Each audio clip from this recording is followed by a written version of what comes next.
BJP के सांसद हैं मनोज तिवारी, जानते हैं कि नहीं, जो गाना गाते हैं? हाँ। जानते हैं ना।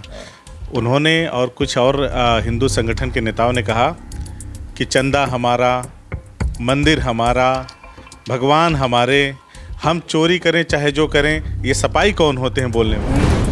अगर उनकी हिम्मत है तो कहें कि मंदिर हमारा है, माल हम जो चढ़ा है वो हमारा है, इसमें दूसरे किसी से क्या मतलब? जनता से जनता चढ़ा रही है, वो माल हमारा हो गया, हम लेके जा रहे हैं।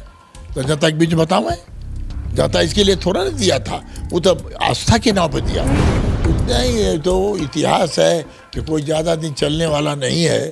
जो जो अच्छे अच्छे लोग आए और चले गए, पैदा कोई नहीं कोई, फिर इनको अगर गए ही है, जाना भी है, अगर चले गए फिर दोबारा नहीं आएंगे धरती। बीजेपी सत्ता से गई, दोबारा अब नहीं आएंगे, कोई सवाल ही नहीं है। एक बार ये हटेंगे अब की बारी तो फिर नहीं। घर घर जनता जान गई, औरतें तक, गरीब औरतें जान गई कि ये सब भगवान का माल लेकर गायब कर दिए।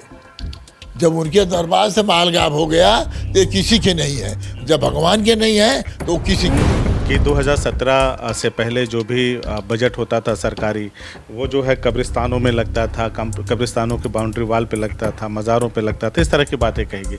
अब वो पैसा सही जगह लग रहा है, कितना सही है? मेरे पूछने का मतलब ये था कि जैसे बिहार में या बंगाल में जो इलेक्शंस हुए, उसमें लोगों ने आरोप लगाया चुनाव हारने के बाद कि SIR की वजह से हम हारे, विपक्ष के लोगों का वोट काटा गया, इस तरह की बातें कहेंगे। कहते हैं कि अगर नहीं लगा तो सपा के गुर्गों ने पैसा खा लिया। सपा के क्यों खाएंगे? वो तो गुर्गे उनके खा रहे हैं भाई, सरकार उनकी है। जो हो रहा है पूरे प्रदेश में, माफियाओं का राज सब लोग जानते हैं, वो तो खुलेआम हो रहा है।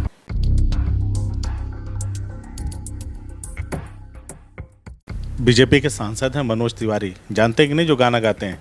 हाँ। जानते हैं ना। उन्होंने और कुछ और हिंदू संगठन के नेताओं ने कहा कि चंदा हमारा, मंदिर हमारा, भगवान हमारे, हम चोरी करें चाहे जो करें, ये सपाई कौन होते हैं बोलने वाले? सपाई जो अभी थोड़ा ना है कि आप गए थे, आप बन के मंदिर बनवाए। मंदिर तो आपने हाई कोर्ट के, सुप्रीम कोर्ट के निर्देशन ने बना है, तो सुप्रीम कोर्ट के निर्देश से बना है, आपके निर्देश थोड़ा ना बना है वो, भले कुछ हो। तो आप इस तरह कहना, तब जब कहें जनता के बीच में जाके कहते क्यों नहीं कि हाँ, यही तो कहें। अगर उनकी हिम्मत है तो कहें कि मंदिर हमारा है, माल हम जो चढ़ा है वो हमारा है, इसमें दूसरे किसी से क्या मतलब? जनता से जनता चढ़ा रही है, वो माल हमारा हो गया, हम लेके जा रहे हैं। तो जनता के बीच बताऊँ मैं, जनता इसके लिए थोड़ा ना दिया था, वो तो आस्था के नाम पर दिया था, भगवान के नाम पर दिया था कि हम इनके देंगे तो हमारी और बरकत होगी। हमारी सोच उनकी है कि हम और बरकत हमारी होगी। इसीलिए ना लोग दूर दूर से आए हैं। लोग बताते हैं कि हम तो कहीं कोई बाहर रहता है, विदेश रहता है, वो भी आके चढ़ावा चढ़ाया है। कह लोग बताएंगे 1 करोड़ 2 करोड़ रुपया इस तरह से दिए हैं। हम ये नहीं कहते हैं कि कोई 1,000 दिया होगा, कोई 10,000 दिया होगा, कोई करोड़ों दिया होगा। देने वाले अपना दान तो देते ही हैं, मगर वो भगवान के नाम, आस्था के नाम पर दिया ना, भगवान के नाम पर दिया कि हमको और जो हमको तसल्ली होगी, हम अपना कर्म करके आगे बढ़ेंगे उनका नाम लेकर के। अब ये क्या जाने कि ये चोरी कर ले जाएंगे। ये लोग चाहे जितना फौरे बतियाएं, चाहे जितना बरगलाएं जनता को, जनता जान चुकी है। घर घर जनता जान गई, औरतें तक, गरीब औरतें जान गई कि ये सब भगवान का माल लेकर गायब कर दिए। जब उनके दरबार से माल गायब हो गया तो ये किसी के नहीं है, जब भगवान के नहीं है तो वो किसी के नहीं है। जो भगवान का नहीं वो किसी का नहीं। अच्छा, आज एक बयान बड़ा चर्चा में है, हालांकि वो कल मुख्यमंत्री साहब ने दिया था कि 2017 से पहले जो भी बजट होता था सरकारी, वो जो है कब्रिस्तानों में लगता था, कब्रिस्तानों के बाउंड्री वाल पे लगता था, मज़ारों पे लगता था, इस तरह की बातें कहेगी। अब वो पैसा सही जगह लग रहा है, कितना सही है यार? कहाँ लग रहा है बतावें तो, कहाँ पैसा लगा रहे हैं कि किस जगह सही पैसा कहाँ पे लगा दिया? कौन आप बहुत बड़ा काम कर दिए? कहाँ दिखा दें उत्तर प्रदेश में कि कौन सा बड़ी सरकारी बिल्डिंग इन्होंने बनवा दिया, कि कौन से क्या कर दिया? तो ये भी कहते हैं कि अगर नहीं लगा तो सपा के गुर्गों ने पैसा खा लिया। सपा के क्यों खाएंगे? वो तो गुर्गे उनके खा रहे हैं भाई, सरकार उनकी है। जो हो रहा है पूरे प्रदेश में, माफियाओं का राज सब लोग जानते हैं, वो तो खुलेआम हो रहा है। आज सपा की सरकार में ये नहीं, सपा की सरकार में अगर कब्रिस्तान की दीवार कहते हैं पैसा आया तो शमशान घाट के लिए भी पैसा देने का काम किया। शमशान घाट भी बना है, भेदभाव नहीं हुआ। कोई भेदभाव नहीं हुआ है। ये तो अपनी मतलब की बात करते हैं, पूरी बात थोड़ा नहीं करेंगे। जहाँ तक फायदा हाँ, जहाँ फायदा करते हैं करेंगे। जनता के धोखा दे रहे हैं, गरीब आदमी है। आप ही बता दीजिए कि जब इनकी मीटिंग होती है, रैली होती है, उसमें कौन लोग जाते हैं? हम तो नहीं देखे कि कोई बड़े जात के कोई महिला गई हो, कोई वो लोग गए हों। सब पीडीए के जैसे गरीब, दलित, पिछड़ा, यही लोग जाते हैं। उनको पैसा दे करके अगर बलगरा के ले जाते हैं और ले जाकर भीड़ लगाते हैं। यही तो इनका काम है। वास्तविक जनता नहीं होती। जो वास्तविक जनता मिल ही नहीं सकती। इसके अलावा आपका सफाई कर्मी, सेक्रेटरी, बीडीओ के लोगों को सबको निर्देश हो जाता है कि सब कर्मचारी, आंगनबाड़ी, आशा वाली जितनी है, समूह वाली, ये सबको लेके आओ। ऐसे ही लोग जाती हैं। सरकारी भीड़ जुटाई जाती है। सरकारी भीड़ जुटाई जाती है। उनके पास वो कोई भीड़ नहीं। उन्होंने जनता बना। अगर भीड़ देखना है तो अखिलेश यादव के यहाँ जाके देखें। मानिए अखिलेश यादव के देखिए कितना चाहने वाले लोग हैं। सड़क से लेकर के आए थे, आजमगढ़ में आए थे, ज़्यादा टाइम नहीं थी। यहाँ भी देख लीजिए। और जब निकल के गए पूर्वांचल पर, हम लोग गए, वहाँ भी भीड़ थी। सजी महिलाएं सड़क पे चढ़ गई, ऊपर चढ़ गई। यही होता है लोकतंत्र में कि किससे उम्मीद है, कौन काम कर सकता है। लोगों को उम्मीद अब अखिलेश से। हाँ, अखिलेश को उम्मीद है, पहले भी थी, आज भी है और रहेगी भी। जो धरती से जुड़ा है वो मानी नेताजी के बेटे हैं। जिस राह पर मानी नेताजी काम करते थे, उसी राह से मजबूती से जनता के लिए माननीय अखिलेश यादव काम करने का काम। आपकी विधानसभा से जुड़ा हुआ सवाल ले लेते हैं। बारिश अभी पिछले दिनों हुई, बड़ी तेज़ बारिश हुई, तमाम शहर जो है पानी से पट गया, भर गया, और कहा गया, तमाम वीडियो बनी, कोई पानी में बैठ के नहा रहा है, कोई कुछ कह रहा है। लोग कह रहे हैं कि 9 बार के विधायक का विकास है, ये तमाम चीज़ें कही जा रही। आपका क्या कहना है इसमें? देखिए, इसमें जो हम लोग के समिति निधि है, हम लोग के 500 गांव सभाएं हैं, तो अब जहाँ आवश्यकता पड़ती है हम लोग देते रहते हैं। अच्छा। हम बीमारी का पैसा है 25 लाख, रोज कुछ न कुछ उनको हम 50,000, 1 लाख, जो भी होने लायक है उसको देने का काम करते हैं। सरकार से भी पैसा दिलाने का काम करते हैं। बात रही विकास की, तो विकास तो होता ही है। हम लोग नाली बनवा देते हैं, सीसी रोड बनवाते हैं, हर जगह से सरकार से पैसा ला करके बनवाते हैं। अभी सरकार से जो पैसा मिला है, अभी मिला था 1 करोड़। भाई उन लोग विधायकों को, बीजेपी वालों को तो 5 करोड़, हम लोग को 1 करोड़ मिला। मगर ये सब ला करके हमने सड़कें तो बनवा रहे हैं हर जगह। निधि वाला पैसा बीजेपी के विधायकों को 5 करोड़ मिला। निधि का पैसा सबका बराबर है। अच्छा, बराबर हो। हाँ, वो जैसे कि अलग से मुख्यमंत्री जी जब 5 करोड़ रुपया देने की बात आई थी, तो उन्होंने 1 करोड़ रुपया हम लोगों को दिया और 5 करोड़ उनको दे दिया। तो दे दिया, जो मिला है उससे हम काम करा रहे हैं। अब ये नहाए चाहे कुछ करें। अभी तो हाफिजपुर में जो नाला बना है, जिला पंचायत से नाला बन के गया है, जाके मिला है, वो इधर पाटे दिए, कचरे से पट गया। उसमें क्या दोष? अब पानी जा ही नहीं रहा था, पानी आके सड़क पे जाम हो गया। तो जब जाम हो गया तो फिर हम लग करके जेसीबी मंगा करके किसी तरह से उसको सफाई करवाया। सफाई कर्मी इन लोगों को नहीं मिल रहे हैं। जो काम गांव सभा को कराना चाहिए वो हम लोग करा रहे हैं।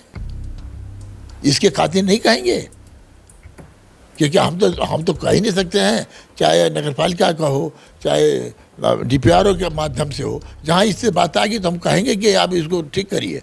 अगर पानी से नहा रहे हैं, कोई बात हो तो जाम किए होंगे। कोई खेत में अगर खेत है उसमें जाने नहीं देंगे, तो जाम इसीलिए जाम है जो बता रहे थे लोग। अगर इसी बात होगी तो आप बताएंगे, आप दिखवाएंगे उन जगहों पे जहाँ पे पानी, उसको दिखाएंगे। अगर बनने लायक रहेगा नाला, कहीं अगर होगा कहीं मिलाने लायक, तो कनेक्ट हम करा देंगे। आजमगढ़ में हमारे यहाँ चाहे कोई भी हो, कहीं हो, अगर पैसा मिलता, ज़्यादा पैसा मिलता, ज़्यादा काम होता। ये जो नगर पालिका है आजमगढ़, मऊ में ज़्यादा पैसा आता है, आजमगढ़ में पैसा नहीं आता। तो जब आजमगढ़ में नहीं आएगा तो कैसे होगा? मगर जो हमको मिलता उसी में से न कराएंगे हम। पर पैसा तो देना सरकार का काम है। जो सरकार देती है उससे हम काम कराते हैं। फिर चुनाव है 27 में, आप 10वीं बार विधायक बनने के लिए चुनावी मैदान में उतरेंगे। एसआईआर की क्या भूमिका रहेगी, क्या मानते हैं, क्या तैयारी है आपकी एसआईआर को लेकर? देखिए, एसआईआर में हमारे कार्यकर्ताओं ने पूरे प्रदेश के समाजवादी कार्यकर्ता मजबूती से अपने अपने बूथों पर रख करके एसआईआर का काम कराए, वोट बढ़वाए। और जहाँ इस तरह के लोग थे फर्जी वोट देने के लिए, पीडीए का फर्जी वोट नहीं है, ये जो वोट फर्जी है ये बीजेपी वालों का ही है, जो लोग फर्जी किए हैं। तो कुछ लोग अपना गए एसआईआर में, तो एक ही जगह जाएंगे ना, तो गए, मगर आधार कार्ड से उसको जोड़ना चाहिए, तो आधार कार्ड से तो जोड़ नहीं पाए। आधार कार्ड से क्यों नहीं जोड़े? जब आप बीमारी के लिए आधार कार्ड से जोड़ रहे हैं कि हम पैसा दे रहे हैं तो आधार कार्ड लगा दीजिए, ताकि ये फर्जी न कर सके, यही कारण है ना। तब ये वोटर लिस्ट में क्यों नहीं आधार कार्ड से जोड़ा? जब सुप्रीम कोर्ट ने कहा ना कि आधार कार्ड को भी सम्मिलित किया जाए, जब आधार कार्ड से सम्मिलित उन्होंने किया है, तो मगर उसको लिया जरूर, मगर उस पर कार्रवाई नहीं किया। मेरे पूछने का मतलब ये था कि जैसे बिहार में या बंगाल में जो इलेक्शंस हुए, उसमें लोगों ने आरोप लगाया चुनाव हारने के बाद कि एसआईआर की वजह से हम हारे, विपक्ष के लोगों का वोट काटा गया, इस तरह की बातें कही गई। तो मैं ये जानना चाह रहा था कि कहीं आपके साथ इस तरह की चीज़ें जब चुनाव हो सामने आए? हाँ, बात आपका सही है, आप भी जानते हैं जब एसआईआर का काम हो रहा था तो क्यों 100 फार्म लेके क्यों लोग दौड़ रहे थे? अगर बीजेपी के पास वोट था तो कटवाने के चक्कर में क्यों थे? तो कहने कह दिया कि कोल वोट तो हमारा है। तो ये चाहते थे कि मुस्लिम वोट कटे, यादव वोट कटे, इसे कटवाने के चक्कर में। मगर हम अपने कार्यकर्ताओं को बधाई देंगे कि लोग तटस्थ होकर के मजबूती से काम किया है, एक एक वोट पर निगरानी किया है और करके उसको एसआईआर को ठीक कराया है। ये अब आगे भी जो वोट के बढ़ने की प्रक्रिया है वो जारी रहेगी, तो उसमें भी काम मजबूती से हो रहा है। चलिए, आप 9 बार के विधायक हैं, 10वीं बार फिर चुनाव जीतने के लिए मैदान में होंगे और यहाँ 10 सीटें हैं, 10 विधायक हैं समाजवादी पार्टी के। कैसा प्रदर्शन रहेगा आपका 2027 में और यहाँ के 10 विधायक जो भी? देखिए, आजमगढ़ में तो पहले भी ठीक रहा और अब की बार भी ठीक रहेगा। हमें नहीं कहते वो तो कौन लड़ा कौन नहीं लड़ा, तो राष्ट्रीय अध्यक्ष उसका फैसला लेंगे, मगर हम ये कहते हैं कि हम अपने यहाँ 10 के 10 सीट हम लोग जीतने का काम करेंगे, क्योंकि ये लोग बेईमान हैं। बीजेपी बेईमानी से चुनाव जीतने का काम करती है, कहीं वोटर मशीनों में गड़बड़ करेंगे तो कहीं गड़बड़ करेंगे। ये सही रूप से चुनाव कभी लड़ नहीं पाए और न जीत सके। इन लोगों की मंशा साफ नहीं है, बीजेपी की मंशा साफ नहीं है। चाहे आपके बिहार में गड़बड़ किया, बंगाल में देख ही रहे हैं कि बंगाल में इस तरह से नाच करके डकैती कर दिया, वोटर ही नहीं डालने दिया। तो इस तरह के चुनाव को चुनाव थोड़ा न होता है, ये लोकतंत्र है। डॉक्टर भीमराव अम्बेडकर साहब ने संविधान बनाया है, तो उस संविधान के अनुसार चुनाव का भी गठन हुआ है। तो जब हुआ है तो उसके अनुसार न काम सरकार को करना चाहिए। ये तो सोचते हैं कि किसी तरह से हमारी सत्ता में हम बने रहें, सत्ता से हम काम लें, तो नहीं। ये तो इतिहास है कि कोई ज़्यादा दिन चलने वाला नहीं है। जो अच्छे लोग आए और चले गए, पैदा कोई नहीं कोई, फिर इनको अगर गए ही है, जाना भी है, अगर चले गए फिर दोबारा नहीं आएंगे धरती। बीजेपी सत्ता से गई, दोबारा अब नहीं आएंगे, कोई सवाल नहीं है। एक बार ये हटेंगे, अब की बारी तो फिर नहीं आएंगे। 27 में हट जाएंगे कि 2047 में जो भाजपा आएंगे? अब के पीडीए का जब चुनाव के मिल करके होगा, अब के 27 में जाएंगे, फिर नहीं आएंगे। चलिए, हमने पूर्व कैबिनेट मंत्री अखिलेश यादव की जब तत्कालीन सरकार थी 2012 से 17 के दरमियान, तो पूर्व कैबिनेट मंत्री दुर्गा प्रसाद यादव जी से बात किया, जो 9 बार के विधायक हैं, 10वीं बार फिर चुनावी मैदान में उतरेंगे जीत हासिल करने के लिए। इनका दावा है कि जिस तरह से हमारा प्रीवियस रिकॉर्ड 2022 का था, उसी तरह से हम 10 सीटें जीतेंगे और इस बार 2027 में परिवर्तन करेंगे और उत्तर प्रदेश की सत्ता में अखिलेश यादव की समाजवादी पार्टी विराजमान होगी। तमाम मंत्री जी ने दावे किए। इस पूरी बातचीत पर आपका क्या कहना है, हमें कमेंट करके ज़रूर बताइए। हमसे बातचीत करने के लिए बहुत बहुत शुक्रिया। धन्यवाद आपको भी।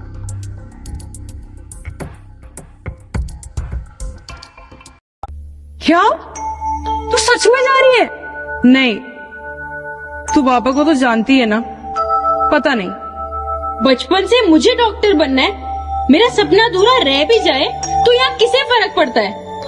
दीदी मुझे फर्क पड़ेगा, बहुत मजा आएगा।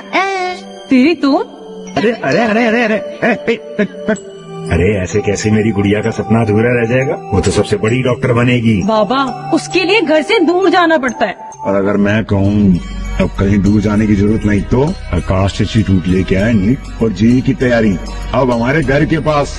अब हमारी बिटिया भी डॉक्टर बनेगी और हमारे शहर का नाम आकाश तक पहुंचाएगी। बाबा बाबा, मैं भी आकाश से तैयारी करके इंजीनियर बनूंगा। आकाश इंस्टीट्यूट लेके आए हैं 36 सालों के तजुर्बे के साथ नीट और जेईई की शानदार तैयारी का मौका अब आपके घर के पास, आपके अपने शहर में।